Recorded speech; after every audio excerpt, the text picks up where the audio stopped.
No es un cuento. Esta es su última oportunidad para dejar de ver esto si quiere dormir tranquilo.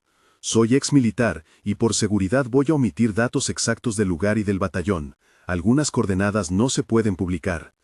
Lo que sigue no son teorías ni rumores. Son noches que viví, radioregistros que recuerdo y voces de compañeros que aún no se explican lo que pasó. En este video reuní relatos y uno en particular que me marcó hasta hoy.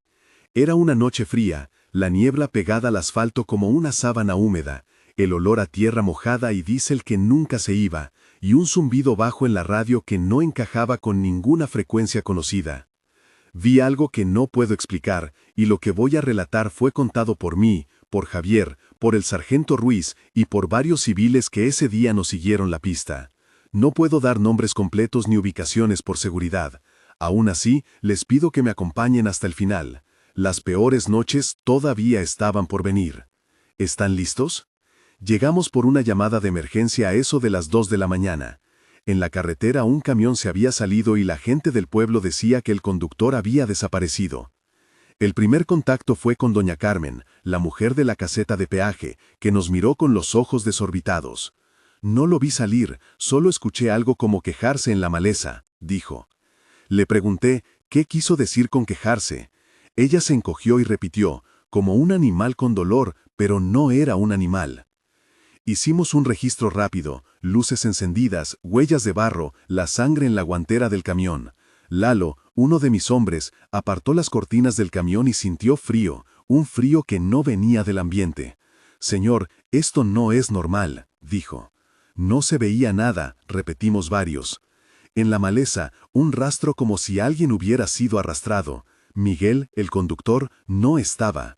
Grité por radio, patrulla, confirmen posición. Nadie contestó por unos segundos. El silencio fue otro animal. La casa donde comenzó todo estaba a 1 kilómetro del retén, entre peños y alambre de púas. Era una construcción vieja, la puerta principal cerrada con llave y un portón lateral que parecía haber sido forzado días antes. Nos recibió el teniente Maya con 4 custodios nerviosos, Marcos, Bruno, Pedro y Carlos, manos temblorosas, botas embarradas, respiraciones cortas. Por aquí salió la señora, contó Ana, la vecina, y señaló hacia la sierra con una linterna temblando. La descripción del lugar fue precisa, una caseta de vigilancia abandonada, un peñasco con una cruz pintada a mano y un árbol con sogas rotas. No había huellas de animales recientes salvo un caballo que se acercó a la vista y luego desapareció entre la niebla. Hicimos un cerco de seguridad, colocamos un patrullaje nocturno y montamos una custodia improvisada en la caseta. En voz baja discutimos probabilidades, descenso de criminales, cuatreros o alguna banda. Nadie imaginó que aquello no iba por criminalidad común. No puedo explicarlo, dijo Marcos en voz baja. Las sombras parecían moverse con voluntad propia. El comandante ordenó silencio en la radio salvo para emergencias. Aún así, el estático apareció en momentos donde no debía existir. Mi historia personal merece un paréntesis. Nací en un pueblo pequeño y desde niño tuve el hábito de escuchar historias en la plaza al caer la tarde, historias de fantasmas y de soldados que se perdían en la sierra. Mi infancia fue de madera y barro, jugando entre piedras que ahora me recuerdan a aquel peñasco. Cuando entré al servicio militar, mi vida cambió.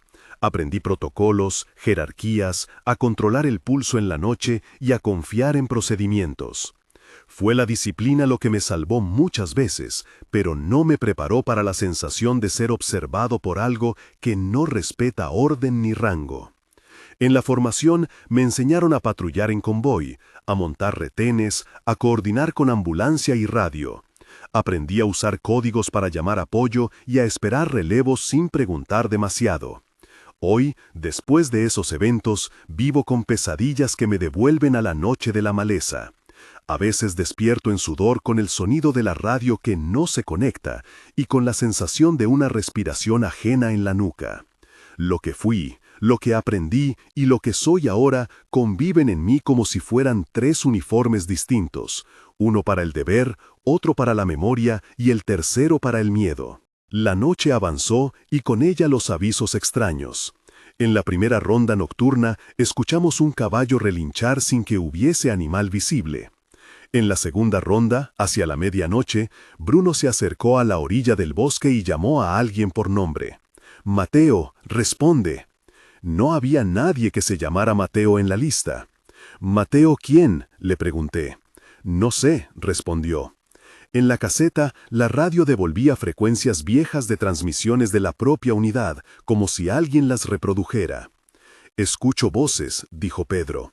«Como si repitieran nuestros nombres», añadió Carlos. Decidimos proceder con cautela y montar un patrullaje a pie, en pares. La niebla nos hacía sombra y la humedad nos pegaba la ropa al cuerpo. Oímos un llanto lejano que parecía cercano al mismo tiempo, como si el sonido viniera de varios puntos a la vez. «¿Quién está tocando?», preguntó Javier con la linterna al frente. «Nadie», contestó una voz de mujer desde detrás del árbol. Nos giramos todos al mismo tiempo y no había nadie.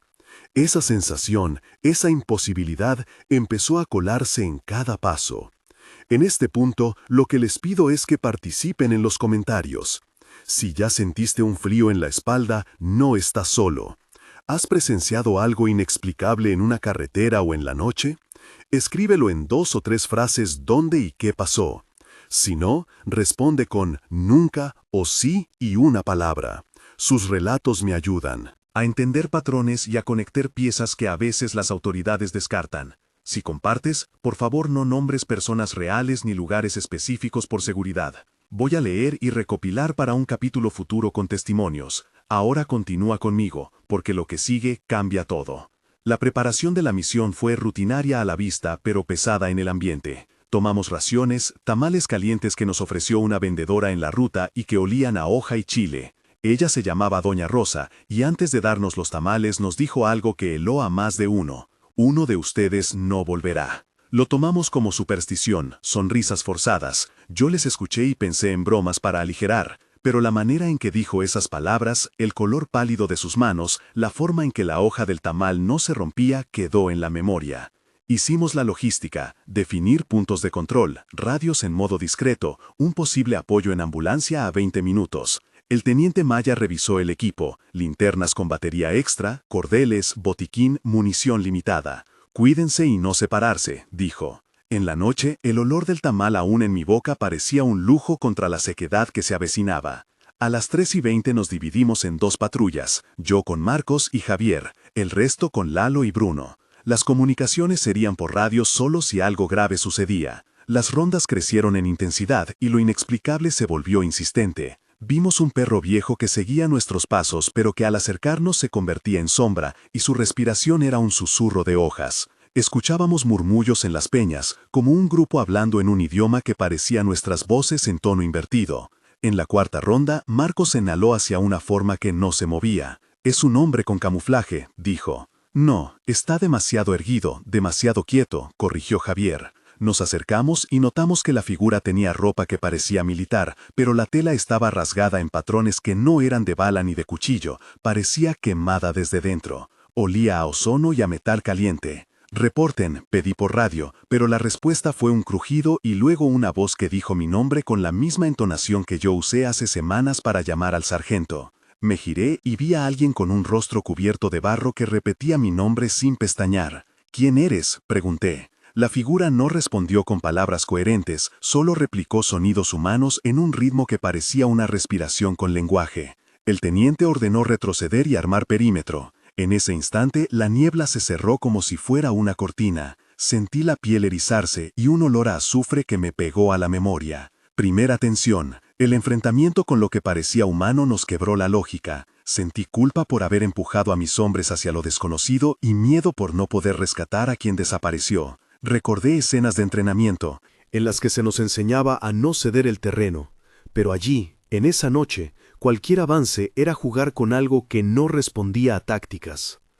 Lalo murmuró, «No hay balas para esto». Y eso fue cierto en el sentido práctico y en el simbólico.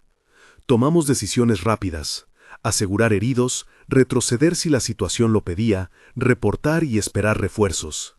En la radio, alguien dijo que un vehículo de apoyo se retrasaría por un derrumbe en la carretera. La sensación de abandono creció. Sentí la memoria de mi niñez, de cielos abiertos y de historias en la plaza, contrastando con el barro y la luz mortecina de la caseta. La tensión nos obligó a pensar en silencio.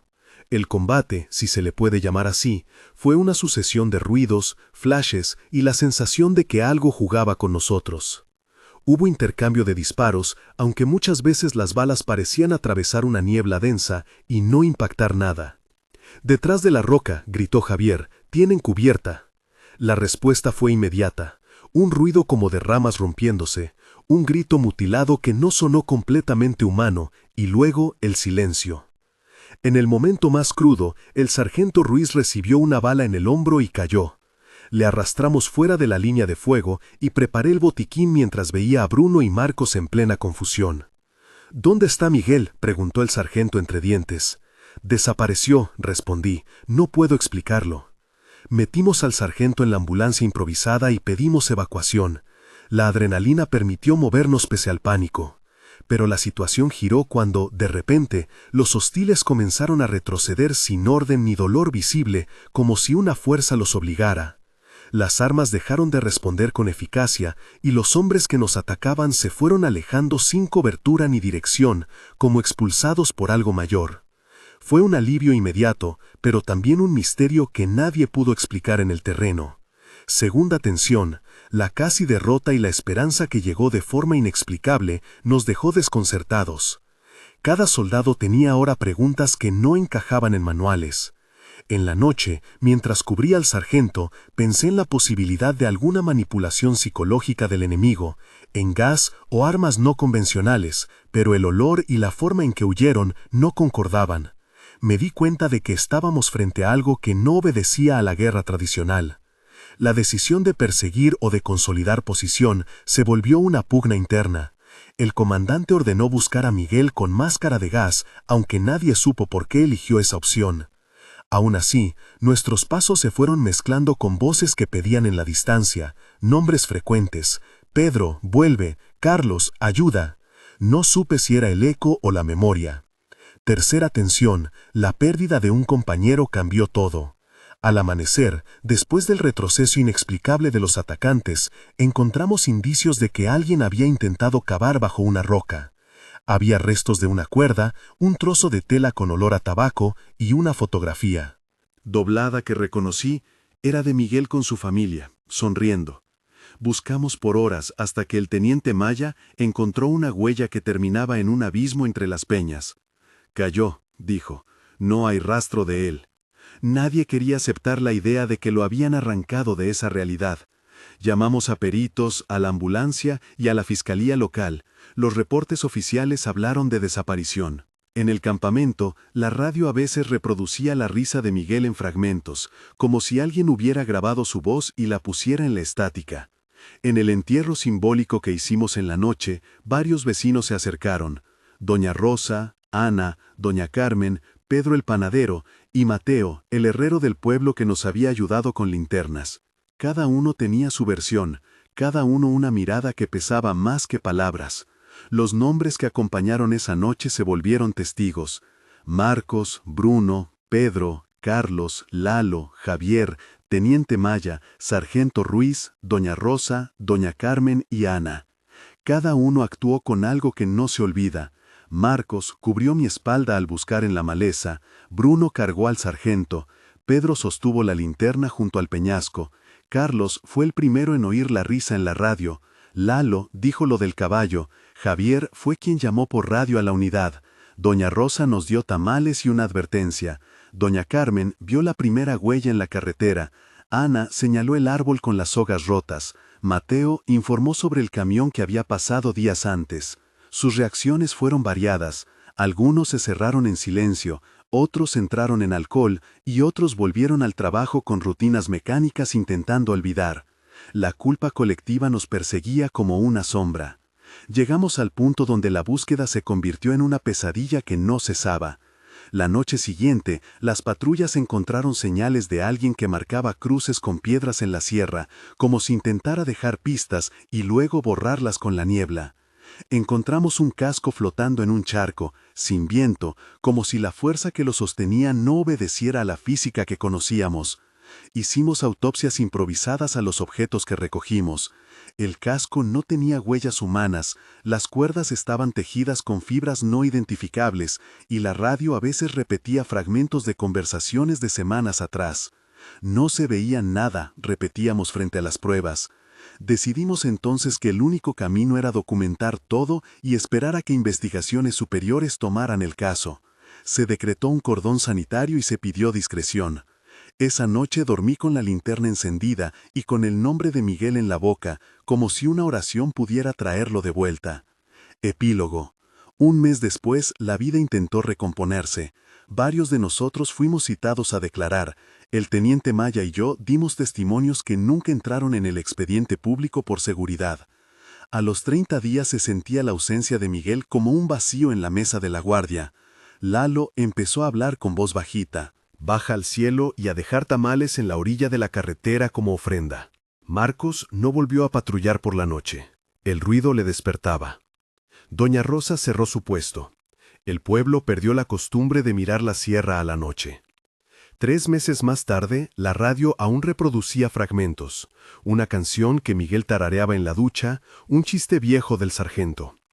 Esto nos llevó a la conclusión práctica de que algo había quedado atrapado entre frecuencias y memoria.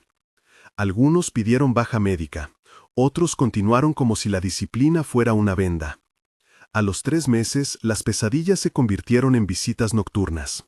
Vi a Miguel en sueños caminando hacia la maleza sin mirar atrás. Me desperté varias veces en lágrimas. La fiscalía cerró el expediente por falta de indicios y dejó la etiqueta desaparición no esclarecida. Fue entonces cuando la comunidad empezó a reunir relatos de otros pueblos con hechos parecidos. En la cuarta vuelta, se supo de otro retén donde hombres reportaron luces que consumían el combustible de sus vehículos sin explicación. Se formó un patrón que no gustó a la gente del cuartel. 6 meses después, la herida seguía abierta. Algunos cambiaron de destino. Otros siguieron a la espera. Hicimos una reunión con la familia de Miguel, su madre, su hermana y su hijo pequeño. Llevé la foto encontrada en la roca y nos quedamos en silencio. Queremos entender, dijo su hermana, aunque nos digan que no hay respuestas. Fue una escena de convicción y dolor que me marcó. La comunidad realizó una vigilia en la carretera, donde se colocaron cruces con nombres de los desaparecidos. Yo regresé al lugar aquel día y vi que en la piedra donde suponíamos que estaba la huella, ahora había una marca diferente, como si alguien hubiera tallado una palabra en un idioma que no conocía. Desde entonces, la radio del retén se escucha a veces con interferencias que repiten números y nombres sin sentido aparente. Algunos decían que eran avisos, otros que eran recuerdos atrapados. Mi vida laboral siguió, pero mis noches cambiaron. Evito carreteras solitarias y no soy el mismo al entrar en la niebla. Hoy les dejo con esto. Perdimos a un compañero, vimos cosas que no encajaban con la guerra que conocíamos y salimos con más preguntas que respuestas. Si algo así pudo ocurrir entre nosotros, ¿qué más habrá en la oscuridad? Si tienes una historia parecida o conoces a alguien que la tenga, compártela en los comentarios con respeto y brevedad. Sus relatos pueden ayudar a crear un mapa de lo inexplicable. Inscríbete si quieres que siga reuniendo testimonios y compartiré lo que encuentre, siempre con la discreción necesaria. La noche guarda secretos. Algunos prefieren que sigan así.